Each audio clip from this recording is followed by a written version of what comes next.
最強の遺伝子を持つ地下闘技場の覇者。純粋に力のみを求めた世界最自由の男。ジャックの復活の次はオリバの出番。ビスケットオリバ vs ハンマバキを紹介します。オリバよりも強い筋力を持つと自負する人はバックマンで高評価ことパク。お気に入りのキャラやシーンをぜひ教えてくださいね。史上最強の生物のハンマ裕次郎を父に持ち、現代科学が生んだ怪物ジャックハンマーを兄に持ちます。自分よりも強い相手と戦い続けることによって恐るべきスピードで成長を続けています。実はその強さのスピードは裕次郎以上。裕次郎にデコピン一発で倒されたバキですが、1年半で裕次郎の強さに迫ります。初めは苦戦をしていた最強死刑囚たちも骨影との初体験後にはすでに相手ではなくなってしまいます。柳流行に受けた毒死でさえ戦いの中で打ち勝ってしまうんです。視線を経るたびに強さが増すバキ。次なる目標をビスケットオリバに定めました。オリバと戦うためにわざと刑務所に収監され、あの手この手でオリバを挑発します。その甲斐があってようやく戦いの舞台に立つことができました。死刑囚捕獲の依頼を受け、囚人であるにもかかわらず園田警視正と共に日本へと向かいます。誘拐された梢を助けようと現れたバキと初対面。その時はまだまだひよっこだとバキを舐めていたんです。シコルスキーをラリアット一発で倒し、警察署内でノイルや職員相手に大暴れ。渋川豪輝に敗れはするもその強さを認められました。大来大祭では幼稚化したドリアンの代わりに金剛剣の陽海王をぐしゃっと潰し、ミスターアンチェインの異名を持つ4処分を圧倒しました。刑務所内ではナンバー2のジュン・ゲバルと対戦。ルーザールーズマッチで互角の戦いを行い、ゲバルの地球圏をかいくぐって勢いよく地面に叩きつけました。バキから執拗な挑発を受け、オリバのプライドはすでに崩壊。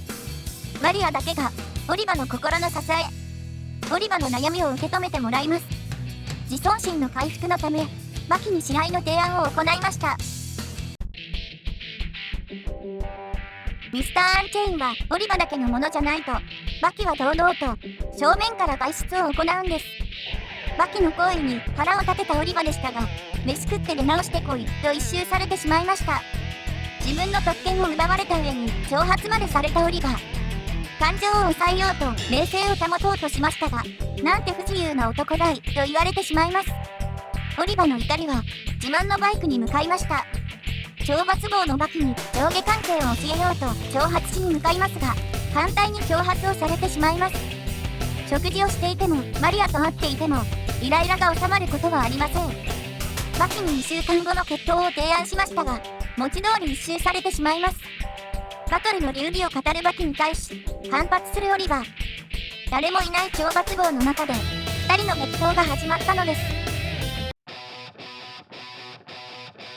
両手の小指をつながれていながらも挑発するバキ。バキの飛び蹴りがまともにヒットしました。両手をつながれながら勝てる相手かと思っているのか、オリバが言い終わらないうちにバキの連続攻撃が炸裂。追撃をしようとするバキにオリバの小兵が直撃しました。隣の独房まで突き飛ばされるバキ。まさにこの瞬間から2人の死闘が幕開けたのです。タキシードを肉厚で突き飛ばすオリバー。バキもつながれた手帳をあっさりと外します。壁を1枚隔てているも2人には何の障壁にもなりません。バキはオリバのボディめがけてパンチを繰り出しました。まともにヒットするも微動だにしないオリバー。バキの腕を取って自分のいる場所へと引っ張ります。壁が粉々に破壊されその場に倒れるバキ。オリバはバキの手足を取り勢いよく振り回しました。バキを投げ捨てたと同時にオリバの強烈なタックル。壁を破壊しながらバキを吹き飛ばしたんです。もはやオリバの前に障害物など意味をなしません。壁やドアを破壊しながらバキに殺人的な攻撃を繰り出します。反撃するバキを嘲笑うかのようにオリバはバキの足を取り渾身の力を込めて床に叩きつけました。倒れながらオリバの強さをかみしめるバキ。オーガの血の覚醒がゆっくりと始まったんです。背中に浮かぶ鬼の顔。立ち上がったバキの佇まいは他の宮本武蔵を彷彿させました。バキの覚醒に喜びとともに恐怖を隠せないオリバの不用意な踏み込みに合わせ、意識が追いつかないほどの打撃を打ち込みました。大きな音を立てて崩れ落ちるオリバ。立ち上がったオリバは、自分の受けた攻撃を冷静に分析し、0.5 秒の無意識について解説をするんです。オリバはバキの到達したエリアに敬意を表するも、その上で、自分には不必要だと言って抜けました。両手を頭の前に構え、足を組んでその場に座り込むオリバ。自身の体を丸め、球体化したオリバに、バキは唖然としてしまいます。筋肉の塊に、バキは果敢に攻撃を仕掛けますが、微動だにせず弾かれてしまいました。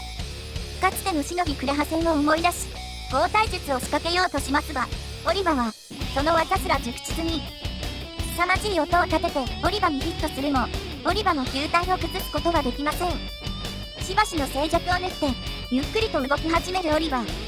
一瞬の隙を突き、バキに襲いかかりました。筋肉の中に、バキの体を丸ごと飲み込むその姿は、まるで大蛇のよう。完全に飲み込んだ後、両者の動きが止まりました。筋肉の外へ吐き出されるバキ。すでにバキの体は満身創痍となっていました。敗北を認めるように告げるオリバに対し、バキは戦いの本質を語り始めます。オリバに救う心の弱さを示し、バキよりも敗北に近いと言って抜けたんです。逆上し攻撃を仕掛けるオリバ。再度筋肉の中にバキを飲み込もうとしますが、バキに同じ攻撃は二度と通用しません。あっさりと攻撃を開始、オリバに屈辱以上のダメージを与えました。大量の鼻血を流しながら、オリバはバキを弾き飛ばします。ただではおかん。逆上するオリバに対し、バキは冷静に、秘密兵器ごっこはもうやめだ、と言い放ちます。正面から殴り合おう。バキの予想外の提案に、オリバは冷静さを取り戻しました。一切の小細工なしに殴り合う両者。その姿は、どこか喜びに満ち溢れていました。激しい打撃音が響き渡り、大量の血が噴き出しても、両者はただただ殴り続けます。技でもなく、戦略でもなく、バキは防御すらせずに真正面から殴り続けました。その均衡は徐々に崩れ、バキがオリバを押し始めるんです。渾身のパンチをまともにヒットさせたオリバでしたが、バキの頭突きを受け、崩れ落ちてしまいました。とどめのパンチを狙うバキ。しかしオリバはすでに意識を失っていました。意識を取り戻したオリバが見たものは、歩けないはずのマリア。マリアに敗北を告げたオリバは、彼女を抱いて、その場を立ち去りました。敗れながらも、その驚異的な強さをアピールしたオリバ。その圧倒的なパワーと頭脳は、バキ界でもトップクラスでしょう。オリバのさらなる活躍と成長を心待ちにしています。